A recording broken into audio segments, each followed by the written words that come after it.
Hello grade lines, welcome to your fourth lesson of factorizing, and today we're looking at dots.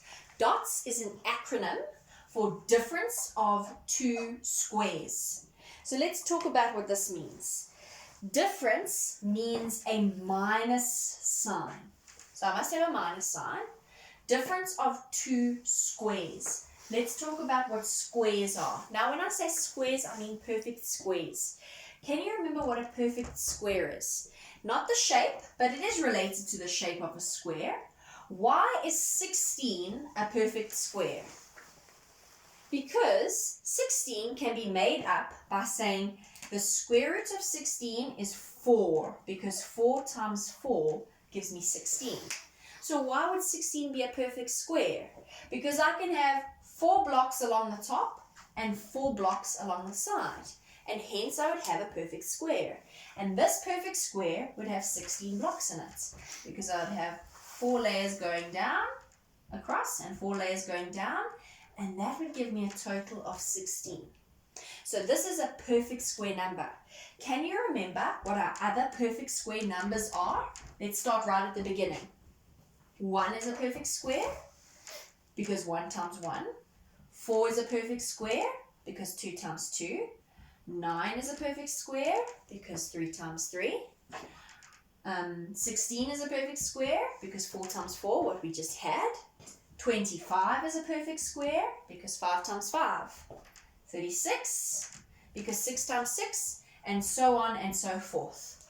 All of these numbers are perfect squares. So when I talk about squares, I'm talking about numbers like this. But what happens, because we're doing algebra, when I have variables? How do I know if a variable is a perfect square? Well, I'll show you. If I ask you to find the square root of x to the power of 6, can you remember what that result is?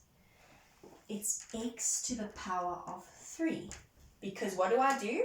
This is a square root, so I divide that by 2. So I have x to the power of 3.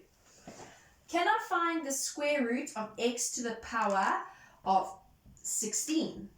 What is the square root of x to the power of 16?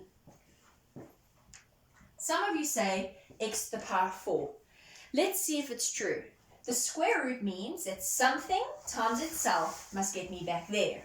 So x to the power of 4 times x to the power of 4, what is that result? When I'm multiplying like bases, you keep the base, multiplying, add the powers. So you keep the base and you add the powers. That would get me back to x8. That's not what I wanted. I wanted x16. Can you tell me what the square root of x to the power of 16 is? It's x to the power of 8. Because x to the power of 8 times x to the power of 8, keep the base, add the powers, I get x16. Remember, easy way, divide that by 2 because there's a square root on the top. So, from this information, can you decide when a variable is a perfect square?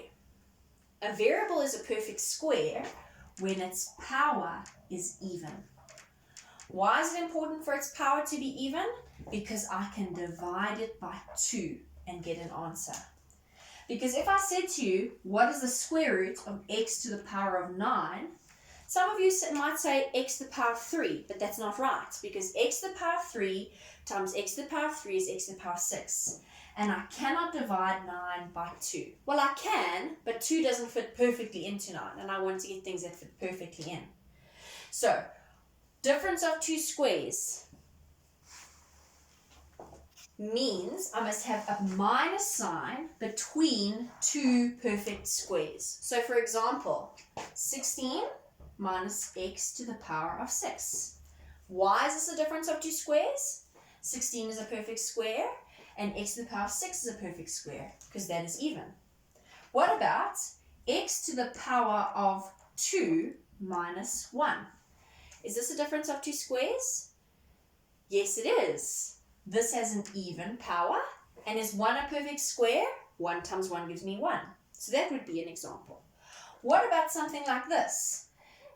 4 over 25 minus y to the power of 20.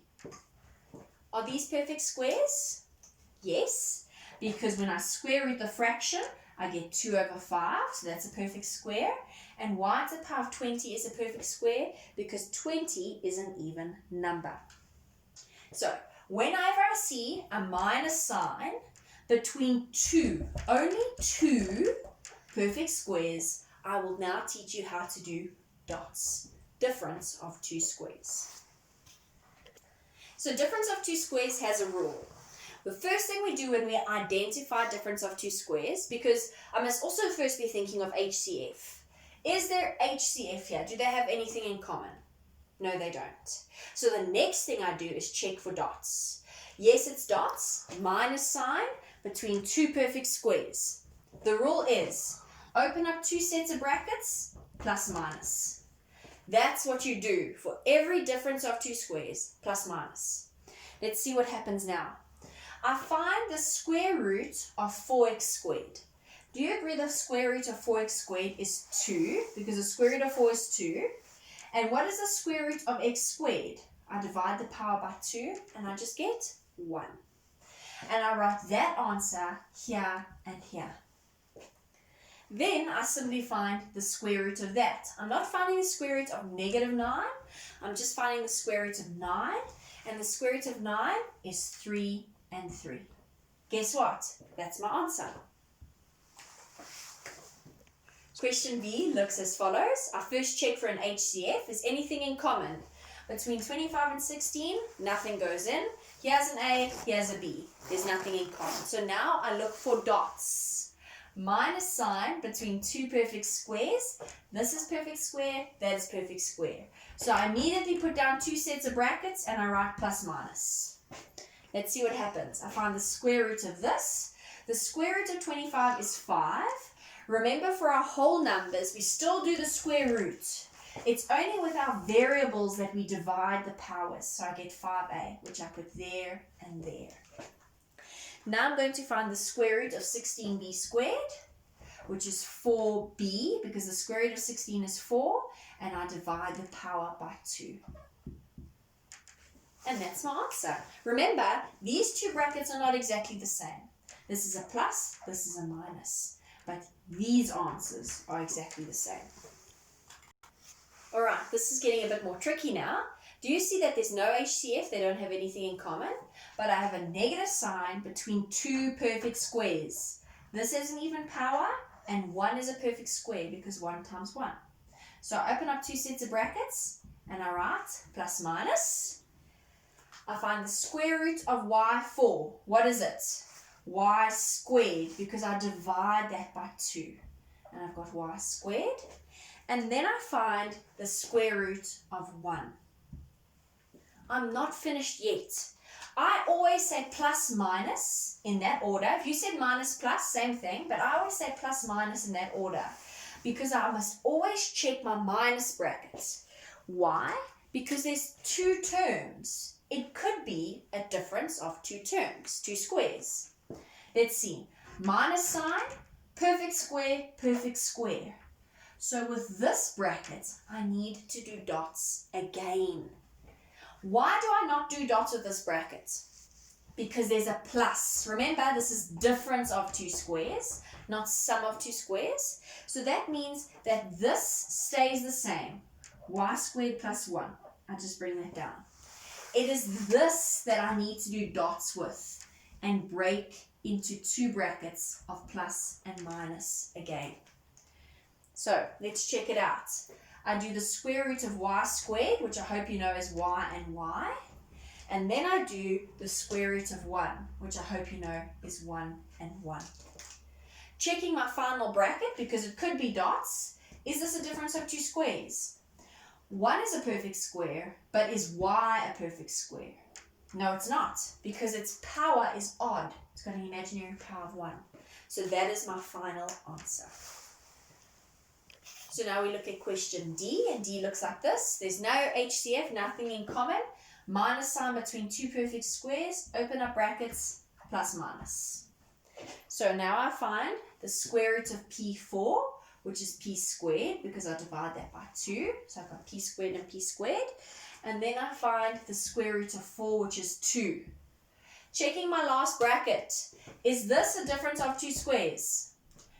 No, it's not, because my whole number is not a perfect square. Even though this is a perfect square because it's even, it's not a difference of 2 squares. This isn't as a square. So that would be my final answer. So question E is our next example. So the first thing we do is we check for an HCF. Even though there's a minus sign between these, we can't assume it's dots. Let's look why. M squared is a perfect square because it's got an even power. But is 2 a perfect square? No, it's not. Is 72 a perfect square? No, it's not. So we can't do dots. What do we have to do? We have to look for an HCF. Is there something that goes into both of them? And the answer is yes.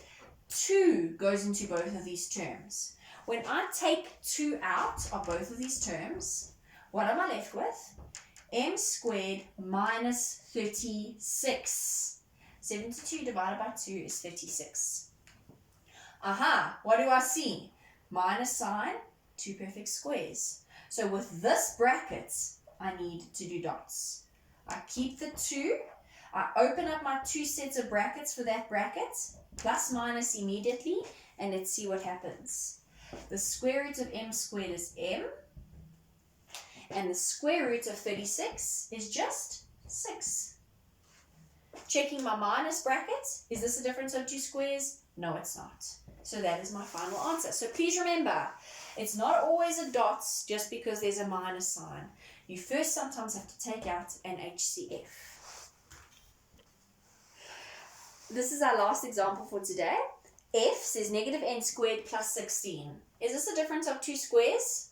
Well, between them is a plus sign. But here's a minus sign. This is perfect square. This is a perfect square. So let's rewrite this as 16 minus n squared. This is still a positive. It's just imaginary. We cannot see it. And now can we see? This is definitely difference of 2 squares. 2 brackets. Plus minus, I find the square root of 16, which is 4, and I find the square root of n squared, which I hope you know by now is n and n. Checking my minus bracket, is there a difference of 2 squares? 4 is a perfect square, but is n?